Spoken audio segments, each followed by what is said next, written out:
Hello everyone, my name is Pixlriffs and welcome back to PixARK. How are you guys doing? Hope you're all having a good day. Today I've taken you to somewhere very, very strange. This seems like a bit of a strange location to bring you, but this is a zombie ruin. I don't think we've actually taken on a zombie ruin on camera together. This one is right here in the swamp, kind of like south of the ruins district, as I tend to call it, the kind of section where all of those skeleton ruins are in close formation. And I've been through this one before, kind of off camera, just picking up a little bit of stuff here and there, and it doesn't have anything special in it as far as I know, but I think they have made some changes to the loot that you get in these dungeons recently, so I do just want to check that we're not getting anything special, because I've started to find the last remnants of the blueprints that I'm looking for right now. Oh, hey, there we go. You got to stay away from those guys when you kill them, because they release this kind of poison gas, I guess this kind of plague gas. So it's a little bit tricky to deal with them, but they do seem to be dropping silver ingots and quartz, which I don't think they were before, and also plague zombie hearts, which actually allow you to make these scrolls, like the ones I found that summon a zombie or a plague zombie that fights for you. They're kind of useless, to be honest. But yeah, it looks like we're getting some magic stuff. Okay, not too bad. I'm actually a little bit short on essence, and I've been doing a little bit of mining off camera to get the essences and stuff. I need to get the crystals at least so I can craft the essences, but that's a little bit time consuming. Not exactly what I want to be doing with my day, and so I thought I would raid a couple of dungeons to grab a bit and bring you guys down here to see what we can grab. So these places don't have a whole lot of unique loot as far as I know. Off camera, I raided a couple more of the ice dungeons just to get the ice fairies and that kind of cheesy strategy I showed you guys before, and I have myself now a Magic Academy blueprint that I got from one of the chests in the Ice Fortress. I also have, I don't know if I have it with me, but I got myself a rocket launcher. So we might play it. There it is, yes. I don't have a rocket with me currently, but we will definitely play around with that later on. That's going to be a lot of fun. So yeah, I figured I would come out here, just see if anything had changed in the loot around here, because the executive-style blueprints I have still not come across anywhere, and I do not know where exactly we can expect to find those. But the Dilo ruins have been giving me a couple of blueprints from the whichever set that is, the Mediterranean-style one. And while I'm waiting for them to respawn, I thought I would come back through some of the other ruins around here and see what I missed. These ruins, the zombie ones, don't show up all that often. Okay, copper breastplate, nothing special. They don't show up all that often. They show up underneath magic forests and swamps, as far as I can tell. I have actually done a little bit of digging around in a magic forest just to find something that I saw buried under as I was flying around and the landscape was still rendering in, and I think it did just turn out to be another one of these, so I'm not too fussed about that unless this one turns out to have a ton of cool loot for me. And the plague zombies are dropping a little bit of useful stuff, but nothing too special or unique right now. I guess we'll see. You also need to avoid these corrosive liquid traps on the ground, but occasionally the zombies will just run into them, which is actually kind of useful because they just do themselves an injury and it saves you from going anywhere near them. A lot of the time the zombies will just kill themselves on those, which is pretty funny to watch. Now, Apprentice Iron Sword, not so much. Let's grab that because I don't know what the soul sand is for. I think it's a crafting ingredient, but yeah, occasionally they give you dark magic stones and stuff like that, which are fairly useful right now. The problem with the magic in this game, especially with I think the dark magic and the thunder magic are the ones that I've noticed this with the most. Like, when you cast stuff, this ball of energy comes down from the sky and hits stuff in that area, but that doesn't work if you're inside. So it only really works if you're fighting stuff outside in the open air, which means they're basically useless when you're using the magic in dungeons. So it's not exactly the ideal scenario for a situation like this, to be getting absolutely tons of dark magic or thunder magic. But hey-ho, we'll carry on anyway and get another plague heart for our troubles. Yeah, watch this guy. He's gonna he's gonna get hurt by the corrosive liquid trap and just fall into the floor a little bit there. So yeah, as you can see, I've been around these before, and the crosses and stuff here you can actually pick up as decorations. It seems to be called just torture for some reason, which is a little bit funny. And these fire pit things you can't bring with you, sadly. They just break. But there are kind of like puzzle type things to do in here. There's at least a couple of parkour style challenges to get around the walls, which is a lot easier if you've got spring boots like I do, but you can bridge between them using blocks quite easily if you don't. And from here, there are a ton of other rooms, little offshoots and stuff to explore, so definitely worth your time at checking these out. There's these cages up here as well, which, again, will break down and you can take them with you, so if you feel like making a little, I don't know, some sort of dungeon, some kind of little captive area in your build, you can bring those with you as well. Plenty of bones and stuff around to be taking with, and I don't know for certain if there's actually a boss of any kind in here. I don't think I've ever encountered one. Maybe it's just a larger zombie or something like that, but the bosses seem to be few and far between. There just seems to be like a huge amount of zombies in here. But right now, aside from the essences and stuff, it doesn't seem like we're getting anything particularly special. So I will keep going around here. I'll be grabbing a few of these chests and stuff as I go. There's like apprentice wands and stuff in here, which is pretty good loot for the first time magician, but now we've got these master wands. We're kind of past that at this point. So I'm going to let you know if there's anything else interesting I find. But otherwise, I'll meet you guys back at the castle, and we'll get on with the rest of the episode. Welcome back to Pixlriffs, everyone. It's looking sweeter by the day. It's actually coming along really well. I've not done any major building work there in a while, so I do kind of need to get back into that at some point. Wow, okay, turns out there was a lot more stuff there than I realized. There's underground zombies still spawning over there, but we're not going to do too much around the castle right now because I have a plan for today's episode. We are going to try and find and tame a sauropod. Once you hit level 70 in this game, you can tame sauropods, and as far as I know, they are just a walk up to them and feed them vegetables kind of tame. Now, I've loaded in this area a little bit earlier because I've noticed that stuff just doesn't tend to spawn when you just turn up to an area. Like, it takes a little while to load in creatures and things. And the sauropods I've seen over here often tend to spawn down these ravine kind of sections. And that's a problem because you can't pix block a sauropod. They're too big. And the problem with that is now I have to, if I tame a sauropod and it's standing in one of these craters, I will have to get it out again. And that means building a ramp or maybe even just trying to lure it up onto the grassland if it can get there of its own accord. So much the better. But the spawns aren't being too kind to me today. It's kind of nice not to have sauropods roaming the entire landscape all the time. But when I actually want to capture one, when I want to actually tame one, it is proving a little problematic. I wonder if maybe we should fly over top of these mountains and see if we can find one in the bigger grassland over there. Because this grassland over here borders on a novice grassland where sauropods don't spawn. So there's a chance that is cutting our spawn rate a little bit. So we're going to fly Pretzel over there, and we're going to see what we can do. Now, the thing about this method is we somehow have to get it back across this Arctic landscape, and goodness knows how that's going to happen. But one great thing about the Mastercraft Magician gloves that I found is that they have incredible insulation, and so I can now fly over here without even getting cold. Like, even on the days when the snow arrives in the regular grasslands, my character does not get cold anymore. So I kind of want to go back to some ice palaces if I can and find myself a ton more of those. I also have some magician boots, so I know that you can get the full set, and those also have an absolute ton of insulation to the point where I can almost survive in the ice biomes on a snowy day, and that is saying something because it gets super cold up there.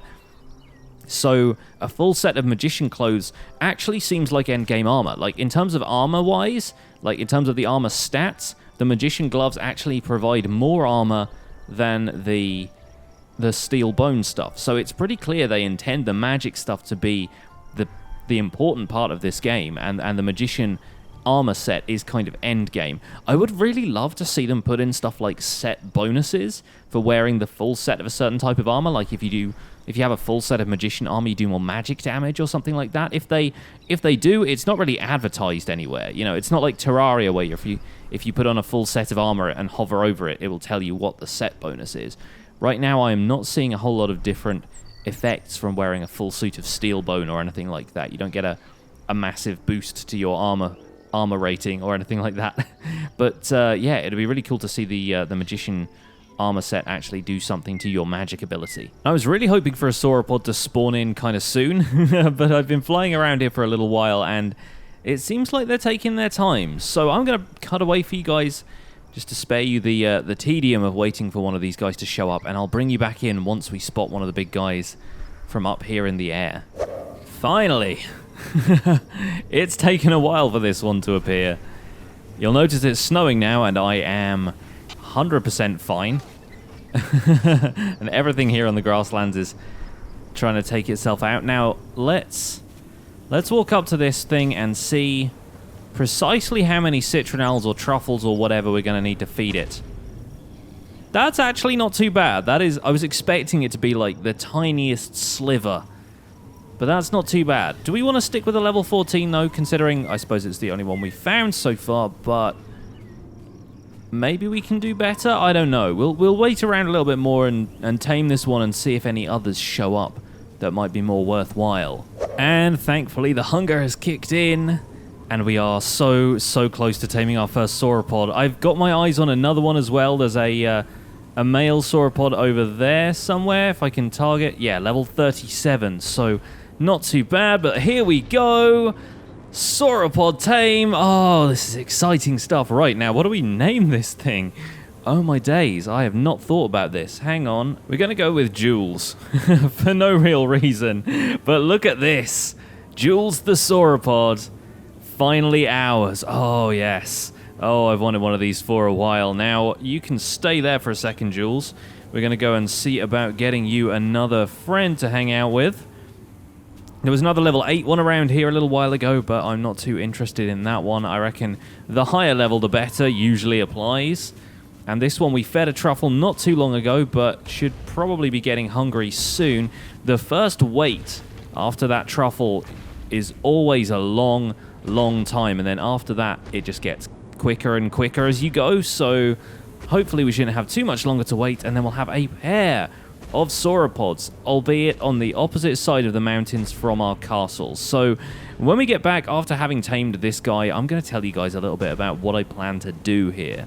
And I was up taming this one until the wee hours of the morning, but say hello to Vern.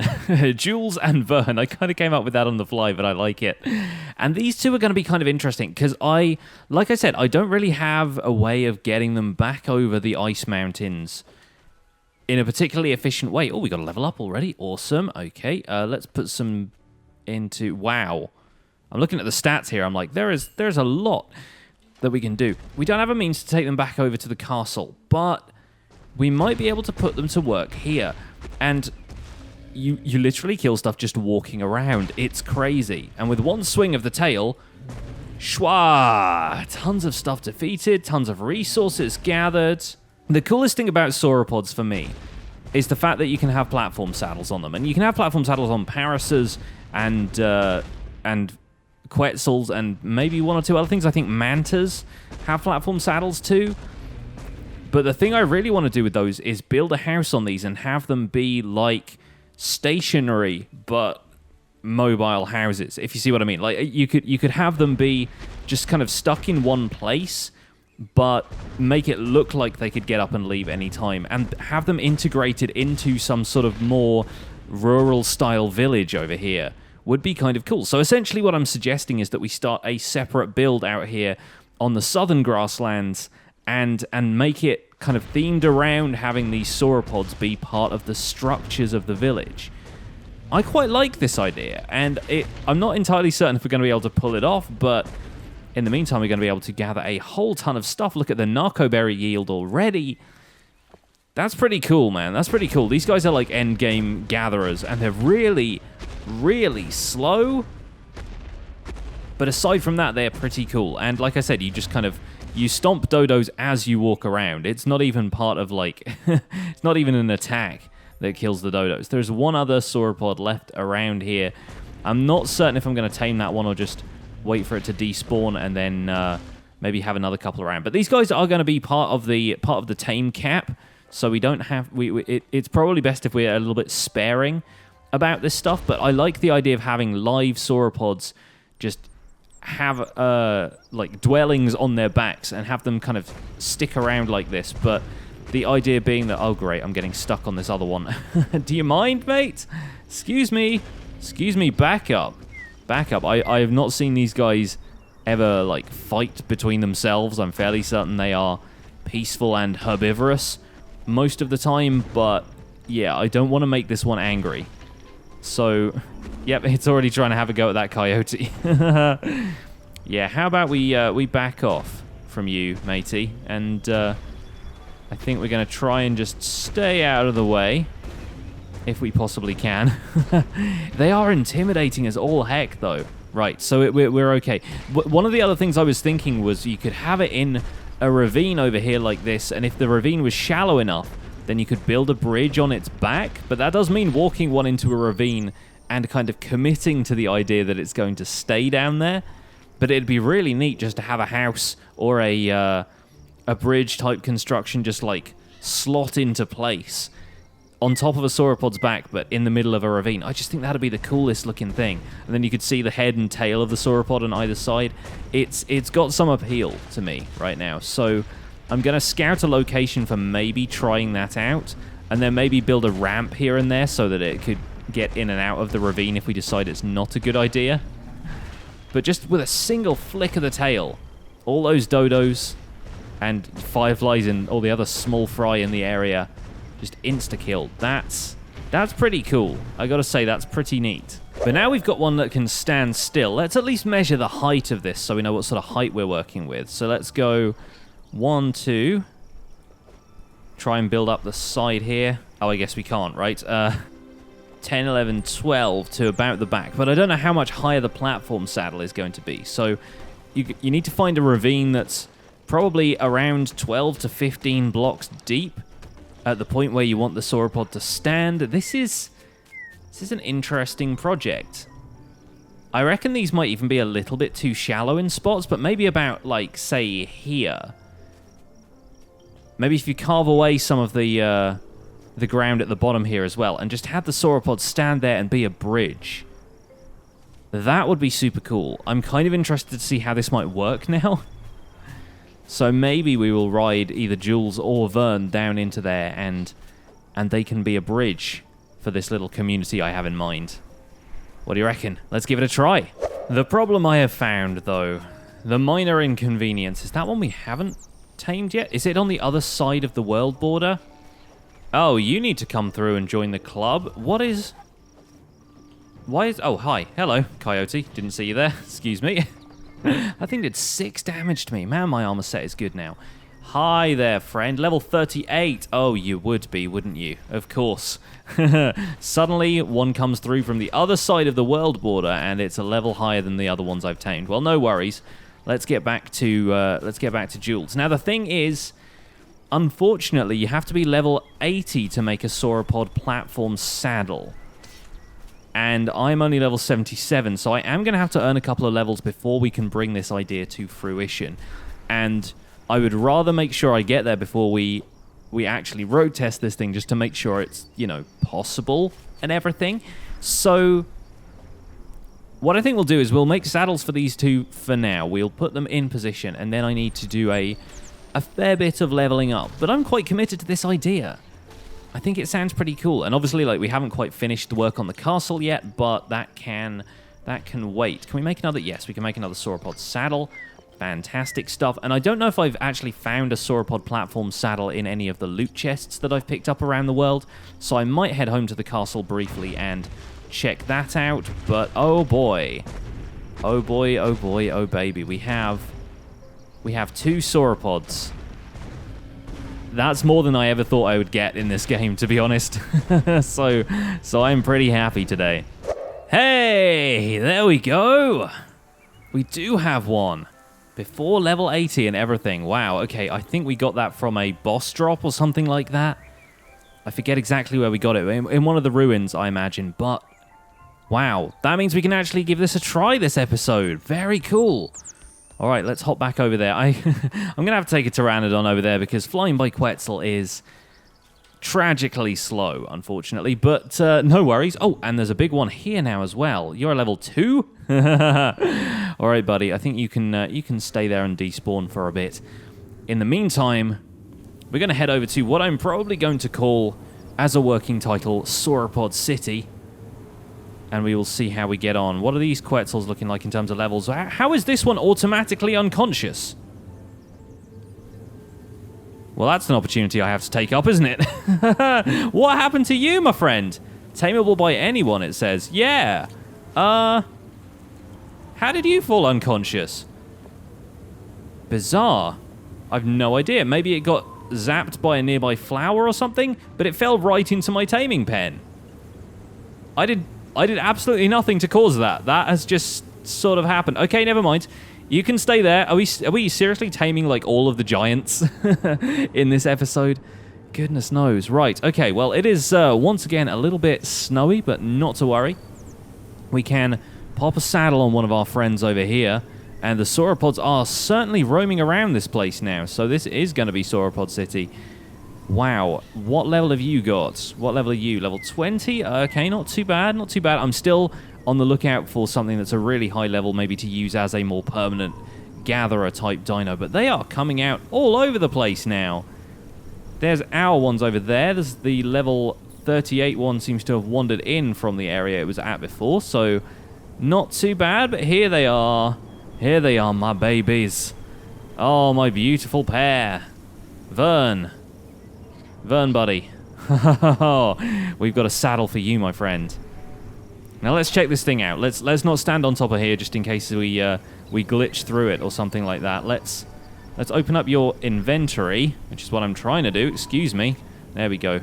Hit the right button, will you? And platform. Oh, look at this.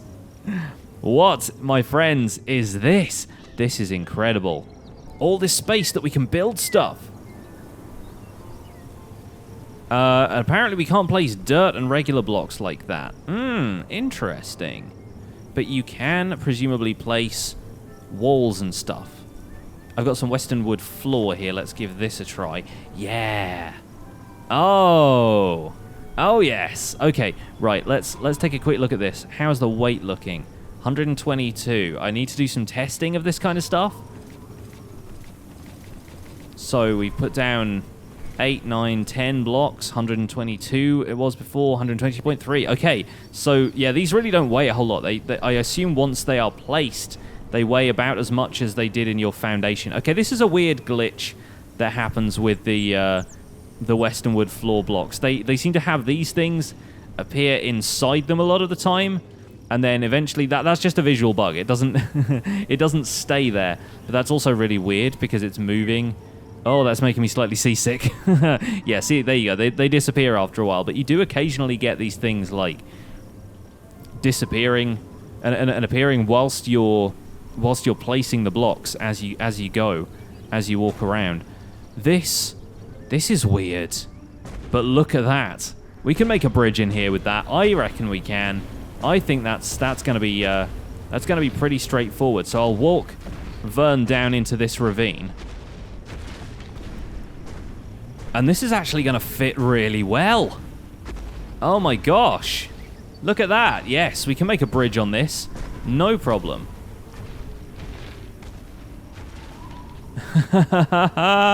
Back it up, Vern. Back it up.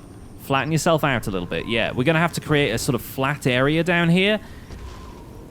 Or maybe just back him up into this space and have the bridge go like there. Once he levels out a little bit, we'll be able to see. But yeah, you definitely... Oh. See how close that is? And the bridge moves a little bit, but that is not bad. That is not too bad. I wonder if we could do like a... We're going to have to do like an Austin Powers corridor maneuver here and like back him up a little bit and then have him turn in place. No, I think he needs to be sideways on, because then it'll be really obvious that it connects to the sauropod platform, and also it means his head and tail will be sticking out in the right spots. I think that's going to look pretty fun, though. Uh-oh. It's getting stormy. It's getting a fair bit stormy out here. Okay, so how is that going to line up with the grid of the other blocks around me? I better put my thunderstorm hat on real fast. Just in case things get a little hairy. Where is it? There we go. Huh. Huh, right, okay. I think we need to have him move just a little bit that way. Back up a little bit and then turn ever so slightly to the left. I think that may be as good as we're going to get. And we can flatten him out just a tiny bit more as well. I think part of the challenge of this is going to be making sure that the terrain underneath his feet is a little bit more even. So we'll take those blocks out there, and I think this back foot is slightly higher than it needs to be. And oh yeah, okay, we're going to need to climb up on top of him and move him around. And of course, using my pickaxe right now, that's a recipe for getting struck by lightning. But hopefully we shouldn't have to worry too much about that. Holding this steel object in the middle of a thunderstorm, great idea, Pix. I think that is not too bad. I think that's about as flat as we're going to get, realistically speaking. Nice. Okay.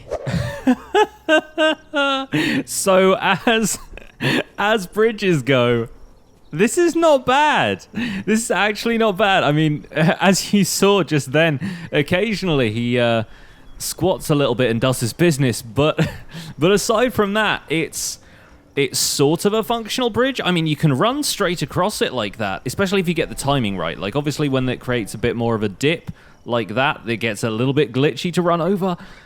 But oh man, this actually worked out a lot better than I thought it was going to. And occasionally I hop on and I like correct things a little bit and I just shuffle him around, and that usually just messes things up a little bit. I've tried my hardest to get it to connect at both sides, but obviously there's just this natural kind of sway to the bridge, almost as though it's blowing in the wind, except it's not. It's attached to the back of a dinosaur who just happens to have like a kind of idle animation. He's got a breathing cycle, and he's moving around naturally. I've no idea what happens if I come up close to him and he tries to look at me, but I feel like the bridge just lowers a little bit. But that's pretty cool. That's the vibe I'm going for, at least, is that this guy is part of the infrastructure of the place. And I really wish he didn't look quite as miserable, I guess, because I don't want to feel like I'm abusing him or something, but like, I just think this is really cool. This is such a cool idea. I should make it so that there's like some cool stuff around him, like bushes and things like that. Might be kind of fun to have. And yeah, there are so many Brontos just around here now. So many Sauropods just hanging out, as well as Jules and Vern here, that I think we could really make a go of this whole Sauropod society thing that I had in mind. And this is a really good start to this. I like it a lot. And we can do a lot more to the structure of this bridge. But in terms of like the weight that he can carry, he's really not doing badly. Like, if you look at the weight stats here, that's with me riding him. Without me riding him like that, it's more like 119. This seems like, I don't know, it seems pretty stable as a thing. Maybe not as a structure, but like, It actually feels like it's gonna stick around like that. Now, I did log in earlier, and the the dinosaur had sunk a couple of blocks into the ground, and so yeah, it looked more like that right there. But all you have to do is step on him and wiggle him back and forth like that, and he'll step back onto the blocks that he's supposed to be on, and it works pretty well. So, here's a proof of concept, at least. Anyway, let me know what you guys think about this in the comments, because I really like this. This is definitely like episode thumbnail screenshot right here. I like that. I really do like this design. So I'm gonna play around with this concept a little bit off camera and see what we can do. But for now, we've tamed ourselves sauropods, and we found kind of a unique use for them, I guess. But that's gonna do it for today, folks. Thank you so much for being here. My name has been Pixlriffs. Leave a like on this episode if you enjoyed it. Subscribe if you want to see more. And I'll see you guys soon. Bye for now.